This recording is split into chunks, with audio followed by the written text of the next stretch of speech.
mchezaji mkubwa wa Simba asajiliwa Yanga. Ni maneno ya Dominic Salamba, ambapo mchambuzi wa soka nchini Tanzania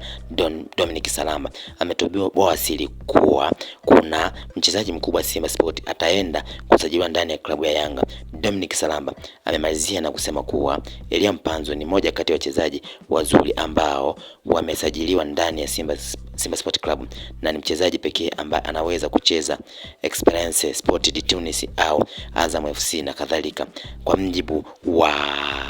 Dominic Salamba, anadai kwamba kuna mchezaji mmoja mkubwa sana yupo pale klabu ya Simba ameweza kusajiliwa kunako klabu ya Yanga, huko kidai kwamba mchezaji mkubwa kama Elie Mpanzu ni mchezaji wa hadhi za juu ambaye anaweza kucheza kwenye timu kubwa yoyote hapa Afrika, ikiwemo timu ya Esperance de Tunis, Esperance Sportive de Tunis au Azam FC na timu nyingine kama Yanga. Kwa mjibu wa Dominic Salamba, ameweza kutoa siri hiyo kwamba kwa mchezaji mkubwa ambaye ameweza kusajiliwa kunako klabu ya Yanga anatoka kunako klabu ya Simba Sport Club akiwa amevalia uzi wa jezi Azam FC. Basi Dominic Salamba aliweza kufunguka kwa kudai kwamba Elie Mpanzu ni moja kati ya wachezaji wazuri ambao wamesajiliwa ndani ya klabu ya Simba na ni mchezaji pekee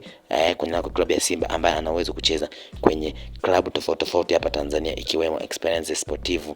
de Tunis au Azam FC. Aliweza kufunguka Dominic Salamba ambaye ni mchambuzi wa soka hapa Tanzania, ambapo Elie Mpanzu baada ya kusajiliwa kuna klabu ya Simba ameonyesha mafanikio makubwa zaidi, na huku akiwa ni kipenzi cha mashabiki wengi wa klabu ya Simba Sport Club, na wengi wakiwa wanatamani kuona akiwa anacheza kwa muda mrefu kunako klabu hiyo tofauti na matarajio ya wengine, huku wengi wakidai kwamba kutokana na kiwango chake anaweza kaondoka muda wowote, kwa kuwa huenda timu nyingi sana zikiwa zinamnyemelea ikiwemo Mamelodi na timu kubwa